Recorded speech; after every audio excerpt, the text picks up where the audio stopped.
Om Sairam, Vanakkam, welcome to Grandma's class.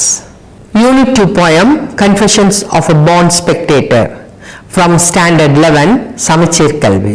You can find the links of the videos related to this lesson in our description box. This poem, Confessions of a Born Spectator, was written by Ogden Nash, who believes that a spectator can be as enthusiastic as a player. So in the particular poemல வந்து அந்த poet Ogden Nash என்ன சொல்றாரு அப்படின்னா, ஒரு player எவ்வளவு தூரம் சந்தோஷமாவும் ஹாப்பியாவும் இருக்க முடியுமோ அதே அளவு ஊக்கத்தோட ஹாப்பியாவும் ஒரு பார்வையாளராலையும் இருக்க முடியும் அப்படின்னு சொல்லி ஒரு ஒப்புதல் வாக்குமூலம், அதாவது கன்ஃபெஷன்ங்கிறது ஒப்புதல் வாக்குமூலம் ஒன்று இந்த poem மூலமா நமக்கு கொஞ்சம் நகைச்சுவை உணர்வோட கொடுக்கிறாரு. இப்போ ஃபர்ஸ்ட் ஸ்டான்ஸாவை பார்க்கலாம். One infant grows up and becomes a jockey. ஒரு குழந்தை பிறந்து வளர்ந்து ஜாக்கினா குதிரை வழி நடத்தக்கூடிய ஒருவரா மாறுது. Another plays basketball or hockey. அடுத்த குழந்தை என்ன பண்ணுது, வளர்ந்து பாஸ்கெட்பால் பிளேயராவோ ஹாக்கி பிளேயராவோ மாறுறாங்க. Third one, this one the pricing hates to enter.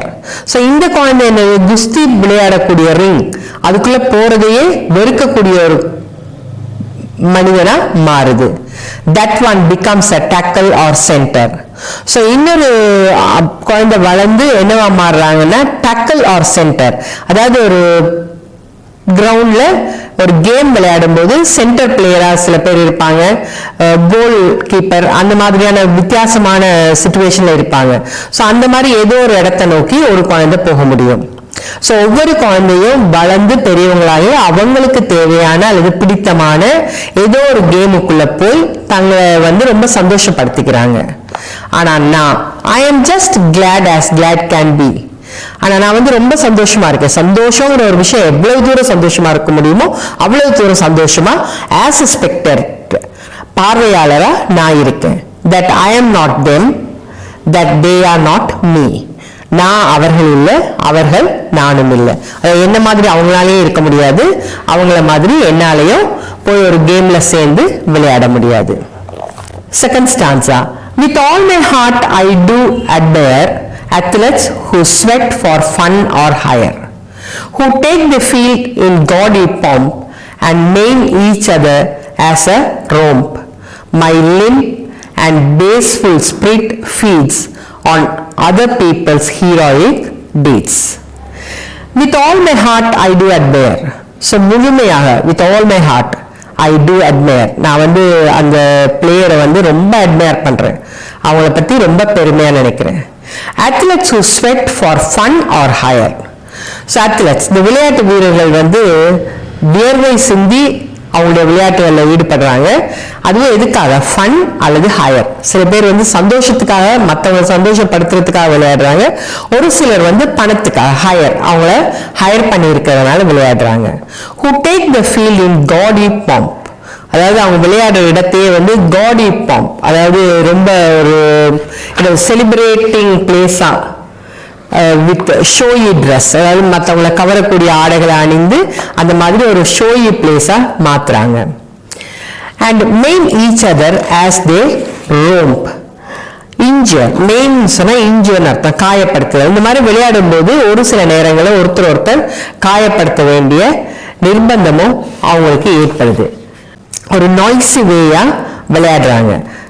அந்த மாதிரி நாய்ஸியா ஒரு சண்டை போடுற மாதிரி விளையாடும் போது சில நேரங்களில் இன்ஜுர், மெயின்னா காயப்படுத்துறது, அந்த மாதிரி நிலைமை ஏற்படும். My limb and peaceful spirit feels. My limb, அதாவது நான் வந்து ரொம்ப வீக்காகவும், பேஸ்ஃபுல் ஸ்பிரிட், பேஸ்ஃபுல்ங்கிறது இந்த இடத்துல வந்து ஷை அண்ட் ரிலக்டன்ட். நான் வந்து கொஞ்சம் ரிலக்டன்டான பர்சனாகவும் இருக்கிறேன். அடுத்தது என்னுடைய பிசிக் வந்து ரொம்ப வீக்காகவும் இருக்குது.